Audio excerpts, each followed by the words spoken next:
Per usual, I'm up here late in the evening working on my own truck. Old Sketch, I done heard it again. It's knocking. I went out and did a little boosty pull prematurely before I got her tuned, and I heard something. It's knocking. Look at all that oil. It's everywhere. Let's see. Let's turn the light on. It's everywhere.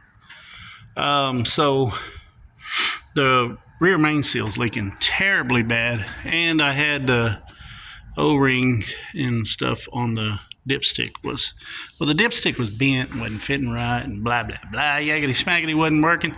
Anyway, this thing has got oil everywhere. I'm gonna have to pressure wash it from the bottom.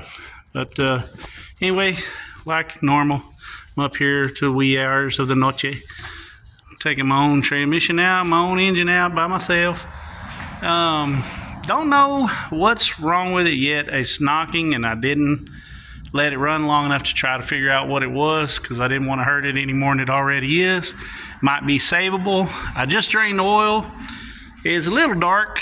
It wasn't that dark, but I didn't see anything in it, no metal or anything, so that's a good sign. I'm pretty sure we over boosted and being a rod or something like that.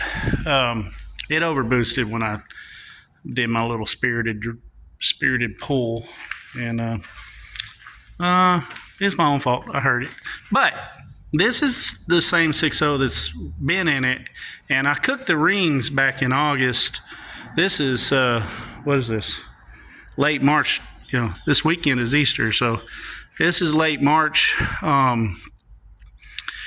of 2024, and I cooked the rings way back in August of 23 doing a burnout contest we did, and I forgot to turn the intercooler on, so stupid mistake, cost me an engine. So I'm not real broke up that this one's knocking right at the moment, because I was gonna have to pull it out and rebuild it anyway. I was hoping that the smoking and stuff was just the evac, but I really didn't think it was. I was real sure it was burnt up rings, and sure enough, after I put the smaller turbos and everything on it, it still smoked and everything, and I pretty much knew that before I even put all that stuff on there, but I at least eliminated other things that it could have been to where I knew for sure, okay, there's my issue, you know. So anyway, so where we're at is I've already got some of the stuff up top done. I've got the turbos off and the air intake and all that stuff, and the intake manifold, all that stuff. I have to go back and forth between up and down to get this thing out.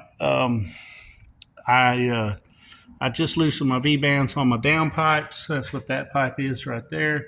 And the other one's off as well. We're already taking the O2 sensors out. I need to pull this down pipe out, but I got to let the truck down because they got to come out the top, both down pipes. And then I'll have to pick it back up and do a bunch of stuff up under here. And if I pick it up about midway, I can actually take the headers off through the wheel well. Pretty simple. Sometimes I take the tire out of my way, sometimes I don't. I definitely take the tire out of my way to put them back. It just makes so much more room, but to take them off, I usually don't mess around with it. I don't worry about it. So anyway, that's where we're at. I'm going to probably let this down and go ahead and pull the down pipes, and then we'll pick it back up. Man, it looks like I had a rear main. Oh, an oil pan. Oh yeah, I got an oil pan leak on my transmission too. By golly, I'm leaking everything. Anyway, that's where we're at. That's where we're going to go, and we'll get back to it here in just a sec. Now, I've got the heads off of it. Went ahead and put it on a stand, separated from trans. It's hard to see in the video, in the camera, but it's closer to the top of the cylinder than on that side than it is this side. Several of the pistons are that way. That's number 6, and this is number 1. Number 1 is the opposite, like it's closer here than it is here, so it's little odd. And as I rotate these around, they're all kind of the same way. So that's a pretty good indication that it's bent a rod, or probably a few rods. All the pistons so far look good, but I haven't pulled them out. They're not burnt. It wasn't a lean condition or anything like that. Every one of the cylinders looks really good. They're smooth. They're, I mean, even the top of these pistons, I mean, they're coated, so they're already black. There's no carbon buildup on them. The combustion chambers on the heads look really good. Both heads. The gaskets were still sealing pretty good. The ARP head bolts, or actually these are not ARP. These are shoot, I can't remember what brand they are. Anyway, but the good head bolts, they did their job. They held the head gasket. Problem is it bent rods. That one's definitely bent. As you turn it over, it'll turn over kind of smooth, and then it gets tight. And I'm almost 100% sure it's not a bearing issue, because even though this oil pan looks a little dingy, there wasn't any metal or anything in that oil pan. There's no metal anywhere floating around in this engine, so it wasn't an oiling or a bearing failure. I'm almost certain it bent a rod. So let's go ahead and do some more teardown stuff, and let's get to it. All right, so I've decided that I'm just going to end the video right there. We know what's wrong with it. We know what happened to it. We overboosted it. We bent rods, broke pistons. I rebuilt it. I had a new set of LQ9 pistons, stock bore. I had another set of Gen 4 or LQ9 rods, the dimple rods. They are the dimple rod is the factory rod that has the floating wrist pin with the 927 wrist pin instead of the 928 or whatever the small wrist pin is. They got the better wrist pins, and they got the floating wrist pins, which they can turn a little more RPM, and they seem to work a little better. So anyway, I rebuilt the thing, all basically a factory LQ9 short block with LY6 heads again. So it's basically the exact same engine. I use the same camshaft and lifters and everything. So that's all we have for this video. I'm sorry it's so short, and I'm sorry it's not that informative. I just want to let everybody know what actually happened to it.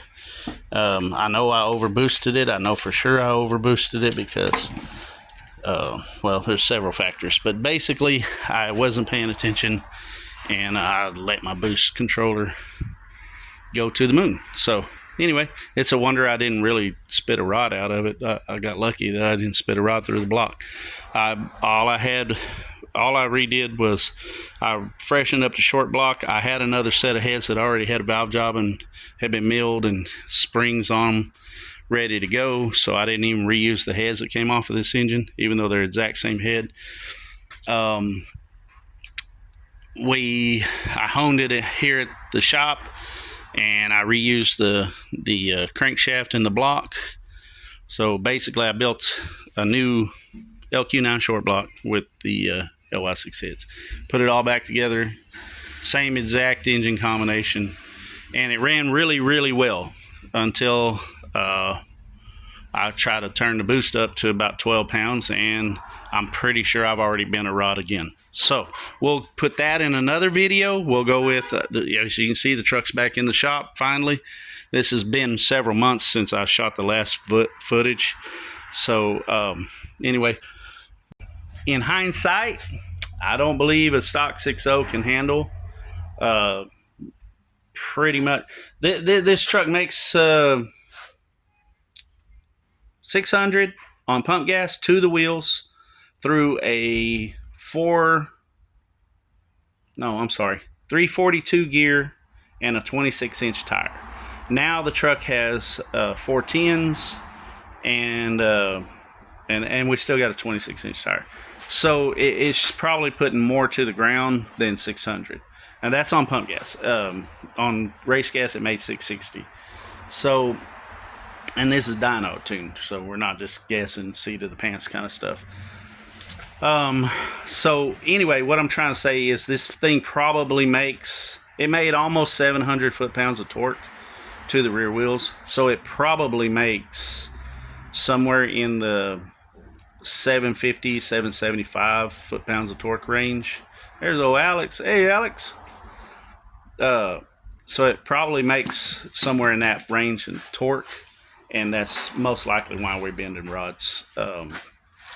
This kind of torque is no joke on stock internals. So anyway, I'm pretty sure we've already bent another rod in the new engine, and it is what it is. We're Oh yeah, I didn't turn it up to 12. I turned it up to 10. Yeah, I started out on 6 and I turned it up to 10.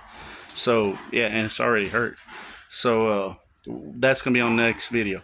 As for now, this is Johnny at Backyard Hot Rods, and I'm out. Thank you guys for watching. If you like this stuff, like, share, subscribe, hit the bell thingy, all that stuff. Again, I love you guys. Thank you for watching.